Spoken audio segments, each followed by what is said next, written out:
विधानसभा को अचल करने प्रयास करुँच विरोधी दल फलवती हेबे नहीं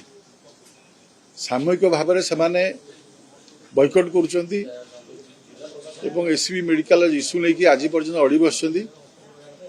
सरकार जो पदक्षेप ना कथा तुरंत पदक्षेप नहीं सरकार एक्शन मुड रे अच्छा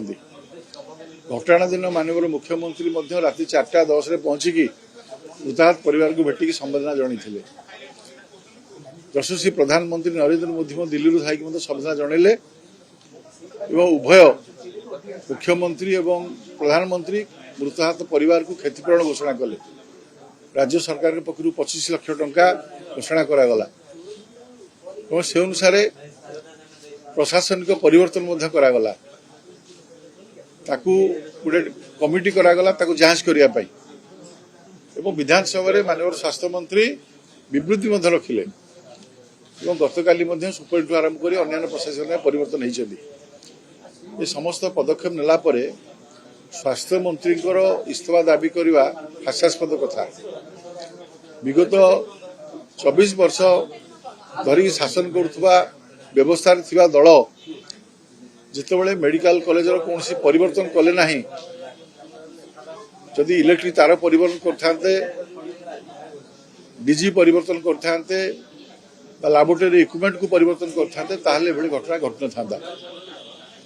आम सरकार आसला 850 कोटी ऊर्ध्व टंका 2 वर्ष भितर एससीबी मेडिकल कॉलेज नवीकरण जहाँ काम चालू रही आगामी दिन में संपूर्ण हेले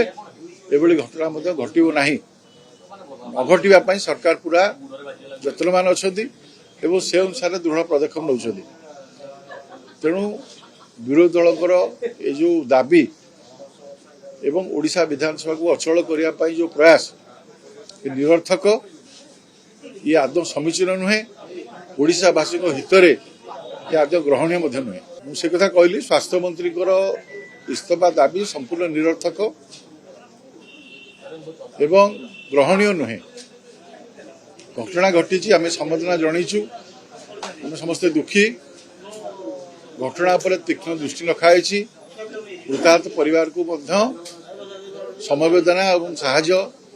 व्यवस्था कराई सबको घर पर्यंत पहुंचाई व्यवस्था कर संस्कार सरकार दायित्व नहीं